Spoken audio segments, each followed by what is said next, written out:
Tamang-tama to sa mga reels o TikTok nyo mga lods. Madali lang to. Tara, gawin natin. Diretso na agad tayo sa CapCut. Gawa lang akong dalawang video dyan. First clip, walang tao. Second clip, yung may tao na. Kita nyo yung pinagagawa ng mukhang taong yan? Balik na tayo. Focus tayo dyan sa second clip. Ibaba natin yan gamit ang overlay. Tapos hold natin yan. I-drag natin papunta dyan sa unahan. Ipantay lang natin dyan sa first clip. Tapos hindi pa tayo tapos dyan. Focus pa rin tayo dyan. Tignan nyo yung ginagawa ng mukhang taong yan. I-timing natin yung paghakbang niya o yung pagkilos niya ng pagtakbo dyan sa harap. Stay lang natin dyan, tapos split. Then, abante ulit tayo. Kuhanin naman natin yung nandyan na siya sa harapan. Timing lang natin yung paghakbang niya, yung bago lumapat yung paa niya sa lupa. Stay lang ulit, tapos split ulit natin. Tapos yung nasa gitnang yan, delete natin. Tapos yung natira, hold pa rin natin, tapos drag natin. Dikit natin dyan. Kapag goods na, focus pa rin tayo dyan. Patinding timing uli ang kailangan natin dito mga lods. Abante lang natin konti.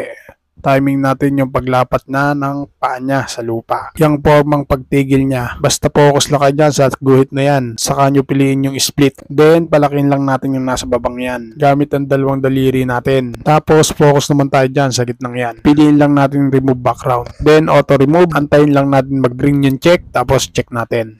Tapos, tapat naman tayo dyan sa dulo niyan. Stay lang tayo dyan. Lagyan natin ng keyframe yan o diamond. Kapag may diamond na, para sa mga baguhan, focus kayo sa baba. Hanapin lang natin yung mask dyan. Piliin lang natin yung mask, tapos yung circle. Palakihin lang natin yung circle hanggang sa makita yung mukhang taong yan.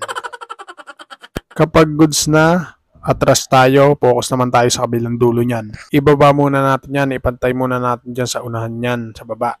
Para makita natin yung mukhang taong nasa likod. Dahil pagpapantayin natin yan, yung magkasukat ba?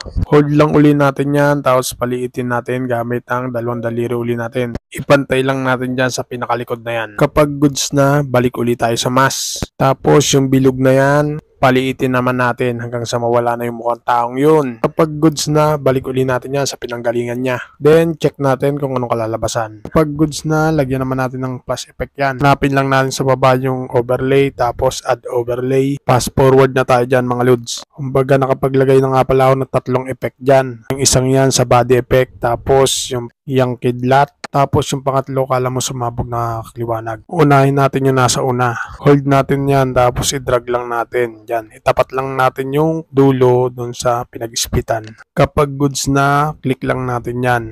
Tapos hanapin lang natin yung splice. Then piliin lang natin yung filter para mawala yung black background yan. Tapos hold pa rin natin yung effect na yan. Ipantay lang natin dun sa mukhang taong yun. Yung nasa likod na yun. Yung maliit. Pantay lang natin dyan yung effect na yan. Kapag goods na, punta naman tayo dun sa pangalawang effect na ilalagay natin. Yung may kidlat na yan. Idikit muna natin yan dyan.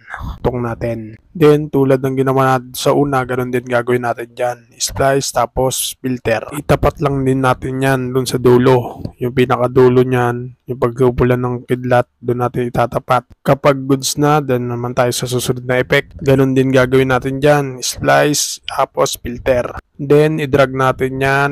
Ipantay lang natin dun sa una na pangalawa natin ginawa. Pag goods na, palakihin naman natin yan. Itatapat lang natin yung unang ilaw dyan sa pinakadibdib na mukhang taong yan. Kapag goods na, balik tayo dyan sa unahan, yung unang effect. I-copy natin yan, hanapin natin yung duplicate. Tapos, i-drag uli natin, lagay natin dyan sa ibabaw niyan.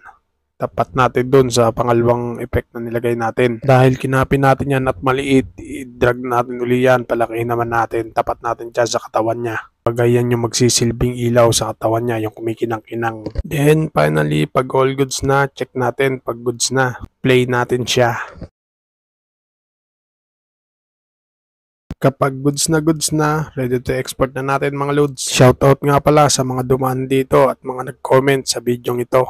Mga legit tracebacker din dyan mga yan mga loads. Paano mga loads? Salamat sa inyong panonood at thank you Lord.